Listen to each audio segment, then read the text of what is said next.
Class हम पढ़ रहे थे chapter force and laws of motion के बारे में। इसके पहले वाले वीडियोस में हमने first and second laws of motion के बारे में बात कर ली थी। Today we are going to talk about third laws of motion. Now what is third law of motion? It says action is equals to reaction.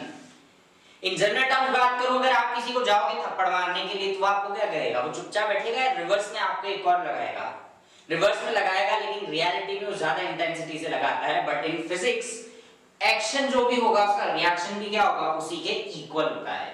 So for every action there is an equal and opposite reaction. जितना आप force action में लगाएंगे उतना ही force क्या आपको क्या मिलेगा? Reaction में मिलेगा। ना इंपॉर्टेंट पॉइंट जो है यहाँ पर, एक्शन और रिएक्शन जो होते हैं they act in opposite direction. दोनों के डायरेक्शंस क्या होते हैं? अपोजिट होते हैं। And one more important topic, they act on different objects. वो दोनों अलग-अलग ऑब्जेक्ट्स पे लगते हैं। कैसे? मान लो आपके पास में ये आपके पास में ऑब्जेक्ट ए है और ये क्या है? Object B. दोनों एक दूसरे के कांटेक्ट में हैं, दोनों एक दूसरे पे क्या कर रहे हैं? फोर्स लगा रहे हैं। ए बी पे फोर्स लगा रहा है, बी ए पे फोर्स लगा रहा है। तो हम इसको ऐसे लिख सकते हैं F B A, force on B due to A. B पर कौन फोर्स लगा रहा है? ए। उसकी डायरेक्शन क्या होगी? इस तरफ। अब क्या होगा? ए बी पर फोर्स लगा रहा है इस तरफ, तो बी क्या करेगा? ए पर फोर्स लगाएगा इस तरफ। तो force on A due to B is this side. Now according to our statement, action is equals to reaction, यानी force on B due to A is equals to कितना आ गया? Force on A due to B. यानी कि A B पे जितना force लगाएगा, B भी वापस ए पर क्या होगा? उतना ही फोर्स लगाएगा। लेकिन ए बी पर फोर्स इस डायरेक्शन में लगा रहा था, बी ए पर फोर्स क्या हो जाएगा? इस डायरेक्शन में लगाएगा। That's why we keep minus sign here. ये माइनस साइन क्यों? क्योंकि यहाँ पर जो डायरेक्शन हो रही है बिल्कुल किस पे हो रही है? अपोजिट डायरेक्शन में हो रही है। अब इस चीज को हम कई बार जो है हमारी डेली लाइफ के अंदर ऑब्जर्व करते हैं। We use this concept. How? Like if you want to jump it, हम लोग क्या करते हैं? थोड़ा सा नीचे झुक के अब क्या करते हैं? यू प्रेस द अर्थ, उसके बाद में आपको क्या मिलता है? जंपिंग फोर्स मिलता है। You are able to jump. तो यहाँ पर हो क्या रहा है? आप अर्थ पर फोर्स लगा रहे हो और अर्थ क्या कर रही है? आपके वापस रिएक्शन फोर्स लगा रही है। नाउ यहाँ पे स्टेटमेंट ध्यान रखिए, दे एक्ट्स ऑन डिफरेंट ऑब्जेक्ट। आपने फोर्स लगाया अर्थ पर, तो अर्थ क्या किया? अर्थ ने फोर्स लगाया आप पर। तो फोर्स था अर्थ पर और उसका जो रिएक्शन फोर्स था वो किस पर लगा? वो हम पर लग रहा है। इस तरह से हम जब वॉक कर रहे होते हैं तो हम अर्थ को पीछे की तरफ पुश करते हैं और अर्थ क्या करती है? हमें आगे की तरफ पुश करती है। If you see action movies, उसके अंदर जब हम गन में बुलेट फायर करते हैं तो क्या होता है? सडनली आपके जो गन होती है उसको पीछे की तरफ क्या एक फोर्स मिलता है जिसको हम लोग रिकॉइल ऑफ गन बोलते हैं। तो यहाँ पर क्या हो रहा है? गन ने बुलेट के ऊपर फोर्स लगाया और बुलेट ने गन के ऊपर क्या होता है?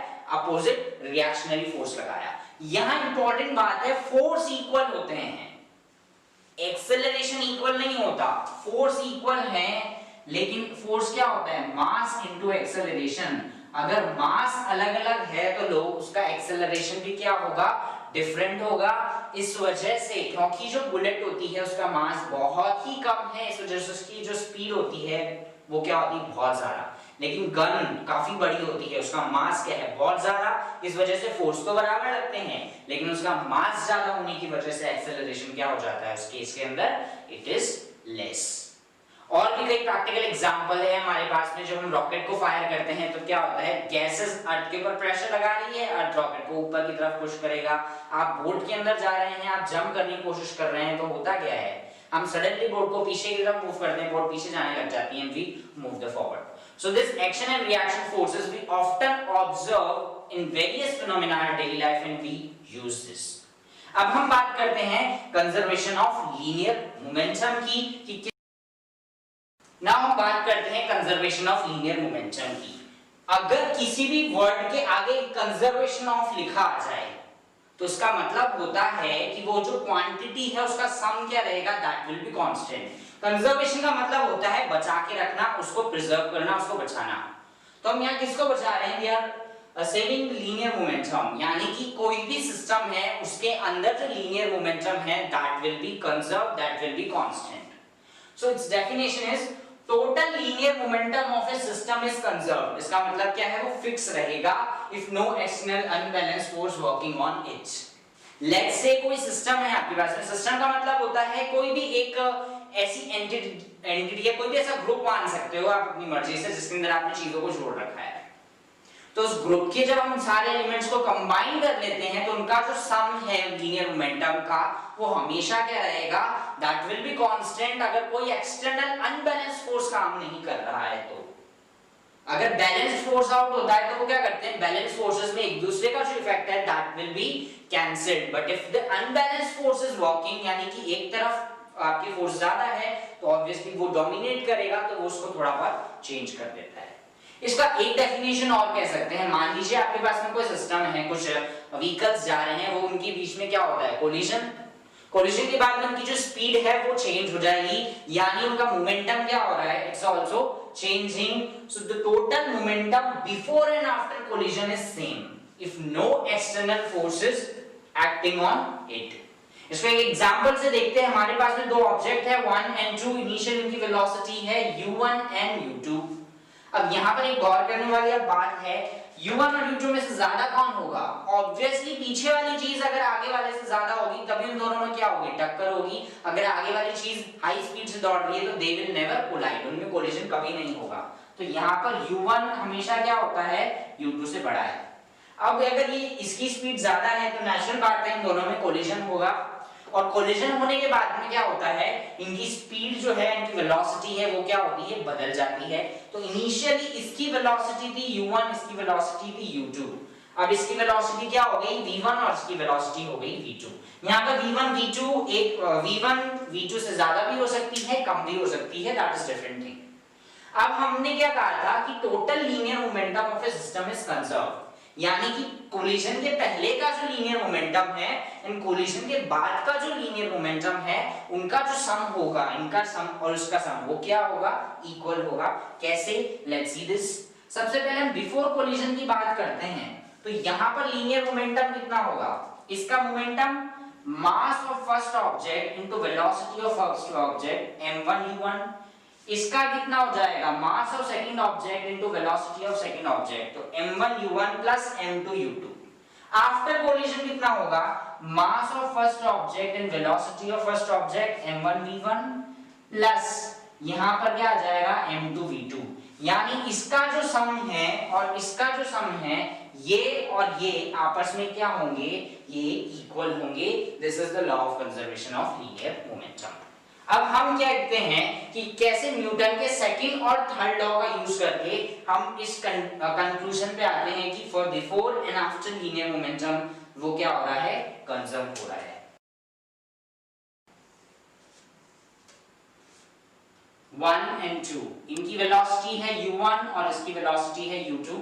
कुछ देर के बाद में क्या होगा, ये दोनों एक दूसरे से टकराएंगे 1 and 2, और उसके बाद में इनकी जो वेलोसिटी है वो बदल जाएगी 1 और 2, इसकी वेलोसिटी हो गई v1 और इसकी वेलोसिटी हो गई v2। नाउ लेट्स सी, आपकी u1 इस तरफ जा रहा था, u2 इस तरफ जा रहा था, इनके बीच में कोलिजन हुआ और कोलिजन होने के बाद में इनकी जो स्पीड है वो क्या हो जाएगी, बदल जाएगी। Now concentrate on this portion. जब ये दोनों एक दूसरे से कोलाइड हो रहे हैं, एक दूसरे से टकरा रहे हैं, तो वो एक दूसरे पे क्या करेंगे, फोर्स लगाएंगे। इफ यू आर रनिंग और आप सडनली किसी से भिड़ जाओ तो क्या होता है, आपको पेन होता है, सामने वाले को भी पेन होगा, क्योंकि आप दोनों एक दूसरे पे क्या कर रहे हैं, फोर्स लगा रहे हैं। तो same concept goes over here when 1 and 2 they are colliding, so they will apply force on each other. 1 2 पे फोर्स लगाएगा, 2 1 पे फोर्स लगाएगा, और हमने पढ़ा था एक्शन एंड रिएक्शन दोनों क्या होते हैं, इक्वल होते हैं बट इन अपोजिट डायरेक्शन। तो हम लगा देते हैं force on 1 due to 2 is equals to force on 2 due to 1 with minus sign. Now then come to the Newton's second law, which says the force is equals to rate of change of momentum. मान लो ये दोनों t duration के लिए एक दूसरे contact में थे, और उसी ड्यूरेशन में क्या होगा, आपका मोमेंटम बदल जाएगा। ये t कुछ भी हो सकता है, मतलब बहुत ही छोटा फ्रैक्शन ऑफ सेकंड हो, मान लो 1 सेकंड के लिए रहा, बहुत ही कम टाइम में इनका जो वेलोसिटी है वो क्या हो जाएगी, चेंज हो जाएगी कोलिजन के बाद में। तो अब देखो फोर्स किसके इक्वल होता है, change in linear momentum. Apply this concept, क्या होगा आपका पहला लीनियर मोमेंटम 1 का मास ऑफ फर्स्ट इनटू 1 की वेलोसिटी में क्या चेंज हुआ, final velocity minus initial velocity upon t। Rate of change of momentum, तो ये मोमेंटम आ गया और रेट का मतलब क्या आ गया डिनोमिनेटर में टाइम। ये किसके इक्वल हो जाएगा, negative sign F21 force on two due to 1। तो हम यहां लगा सकते हैं कि जो सेकंड वाला ऑब्जेक्ट है उसका मोमेंटम चेंज हो रहा है, तो V2 माइनस U2 अपॉन क्या आ जाएगा T। इस T से ये T क्या हो गया, cancel. Now just expand this, we will get m1 v1 minus m1 u1 is equals to minus m2 v2। यहाँ पे ऑलरेडी माइनस है और ये किससे मल्टीप्लाई हो रहा है, एक और माइनस से, तो माइनस माइनस क्या हो जाएंगे, प्लस m2 u2। अब आप क्या करो, ये वाली जो क्वांटिटी है इसको तो इस तरफ शिफ्ट कर दो और ये वाली जो क्वांटिटी है उसको इस तरफ शिफ्ट कर दो। तब क्या होगा आपके पास में, ये V2 वाली को इस तरफ ले आओ लेफ्ट हैंड साइड और ये m1 u1 को कहां ले जाएंगे, right hand side. What it will become, m1 v1 minus sign इधर आके क्या बदल जाएगा, प्लस में m2 v2 is equals to, यहां पर क्या है m2 u2 और इस तरफ से जब आएगा आपके क्या बन जाएगा, it will become m1 u1। तो ये आपके क्या है, दिस इज आफ्टर कोलिजन आपके मोमेंटम है और ये किसके इक्वल आ गया, ये इक्वल आ गया आपके बिफोर कोलिजन। बिफोर कोलिजन हमारा मोमेंटम क्या होगा, m1 u1 plus m2 u2 is equals to after collision m1 v1 plus m2 v2। यानी किसी भी सिस्टम का जो लीनियर मोमेंटम है that will be conserved। Now let's see some numerical on this topic। अब हम इससे जुड़ा हुआ एक क्वेश्चन देखते हैं। एक क्वेश्चन के अंदर हम क्या कर रहे हैं, again you are using that gun, we are firing a bullet. अब बुलेट आगे की तरफ जाएगी तो आपके मशीन में क्या होगा, पीछे की तरफ झटका लगेगा, यानी पीछे की तरफ क्या होगा, एक फोर्स लगेगा। तो वही पूछा जा रहा है, जब आप एक गन है जो 250 kg की है उससे आप एक बुलेट फायर कर रहे हो, बुलेट का वेट कितना है 100 ग्राम। You are firing a bullet of 100 gram from a gun of 25 kilogram with a velocity of 300 meter per second। Now what is they are asking to calculate recoil velocity of gun। इसका मतलब होता है कि जैसे ही गोली के ऊपर आप गन जो है फोर्स लगाएगी, वो क्या करेगी, गन पर रिवर्स फोर्स लगाएगी। तो यहाँ पे पूछा है कि रिएक्शन जब होगा तो उसके अंदर जो गन है वो पीछे की तरफ जाती है, तो उसकी जो स्पीड क्या होगी पीछे जाने की। Let's see this। तो बुलेट का मास क्या दे रखा है, यहाँ पर आप मान लीजिए आपके पास में बुलेट फर्स्ट ऑब्जेक्ट हो गया और गन क्या हो गई, second object. So before the firing आपकी गन जो है वो क्या हो रही है, बुलेट गन के अंदर ही रखी हुई है, यानी दोनों की स्पीड क्या है इस वक्त, जीरो, क्योंकि दोनों क्या है, रेस्ट कंडीशन में है। तो हम मान लेते हैं m1 ये किसके लिए है, 1 जो है आपके लिए 100 ग्राम, ये आपके मान लो बुलेट का है, फर्स्ट ऑब्जेक्ट इज बुलेट। इसकी वेलोसिटी क्या होगी, रेस्ट पर है, इट मींस जीरो। जो सेकंड ऑब्जेक्ट है आपके उसका जो कितना आ गया 25 किलोग्राम है एंड विद वेलोसिटी क्या हो गई यहाँ पर, अगेन ये भी किसमें है, जीरो पे। Please remember before firing both gun and bullet are at rest, so उनकी स्पीड और वेलोसिटी क्या हो जाएगी, जीरो। ये आपके गन के लिए है। तो अगर मैं इनिशियल बात करूं, जब हमने कहा था जब ऑब्जेक्ट मूव ही नहीं कर रहा है तो उस वक्त उसका लीनियर मोमेंटम क्या होता है, दैट इज जीरो, क्योंकि m1 u1 करेंगे हम लोग प्लस m2 u2 करेंगे, कितना हो जाएगा m1 100 into 0 plus 25 into 0 is equals to 0।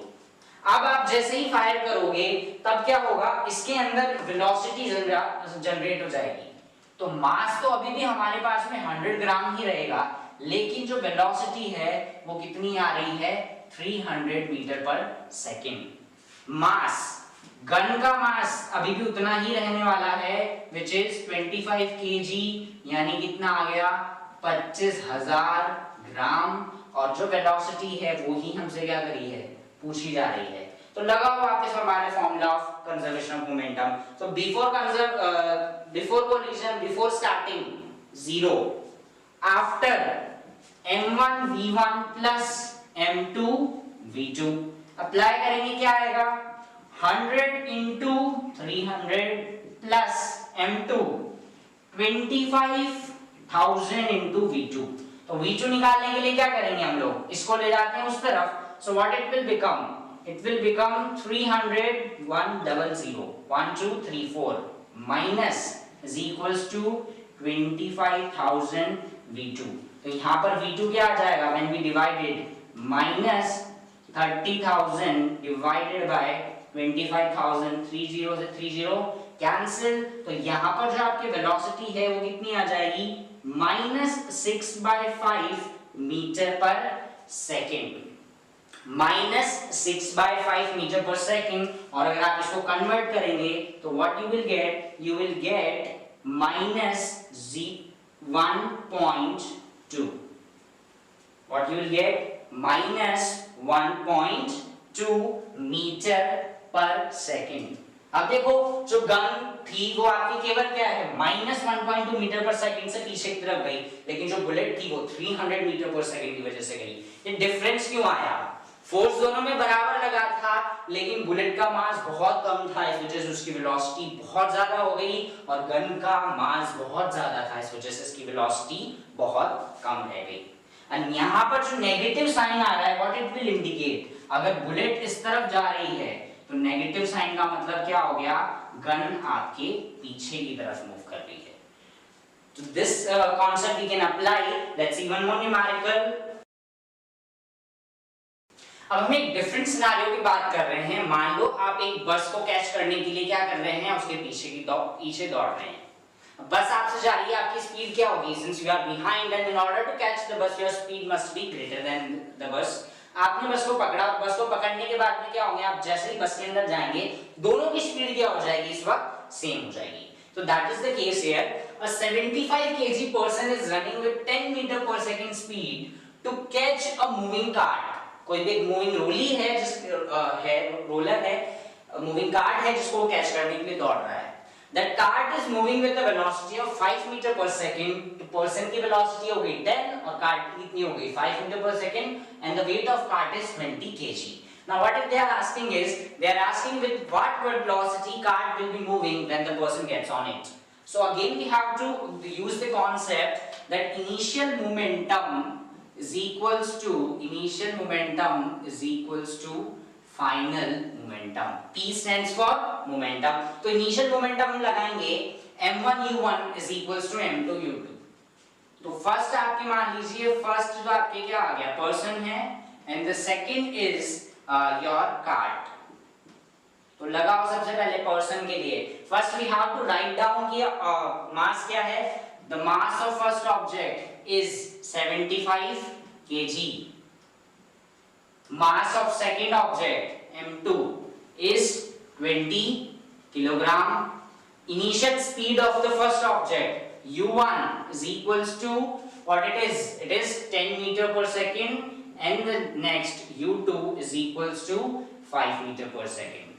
अब देखो जब पर्सन बस में चढ़ चुका होता है तो दोनों की स्पीड क्या हो जाती है, सेम, यानी जो फाइनल वेलोसिटी है यहाँ पर v1 और v2 वो क्या हो जाएगी, that will be equal।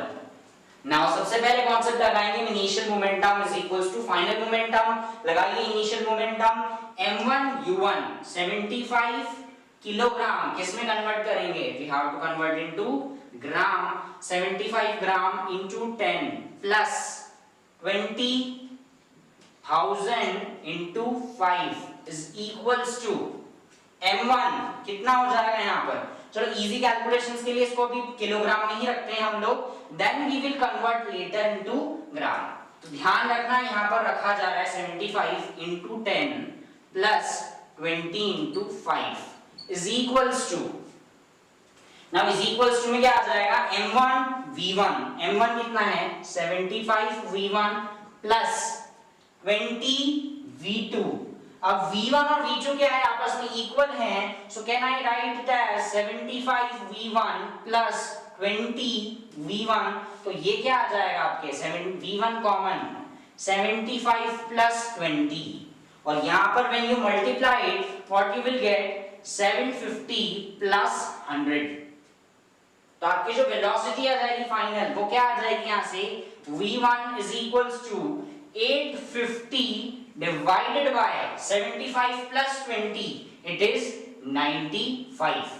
ये कितना आ जाएगा आपके वेलोसिटी ऊपर 850 डिवाइडेड बाय क्या आ गया 95, ये आपके आंसर आ जाएगा मीटर पर सेकंड। नाउ आप कहेंगे कि हमने इसको कन्वर्ट क्यों नहीं किया किलोग्राम के को वापस ग्राम में, तो यहाँ पे देखो क्या था, किलोग्राम किलोग्राम कन्वर्ट करने के लिए किससे मल्टीप्लाई करेंगे 1000 से। यहाँ पर भी क्या है 75 और 20 दे आर किलोग्राम, आप इनको भी कन्वर्ट करोगे ग्राम में किससे मल्टीप्लाई करोगे 1000 से, that 1000 and this 1000 will be cancelled. अगर आप कोशिश करेंगे इसको ग्राम में कन्वर्ट करने के लिए, अगेन आपके पास में आंसर क्या रहेगा सेम, क्योंकि जो 1000 है दोनों तरफ क्या हो रहा है कट हो रहा है। तो यहाँ पे इंपॉर्टेंट चीज क्या है, दोनों की जब स्पीड साथ इक्वल होगी यानी दोनों साथ में मूव कर रहे हैं, so we can use the v1 v2। So with this हमारे force and laws of motion के कॉन्सेप्ट कवर हो जाते हैं। आई होप आपके लिए ये सारे कॉन्सेप्ट्स क्लियर होंगे। In the next video we are going to talk about the different concepts. तब तक के लिए stay tuned. Thank you very much.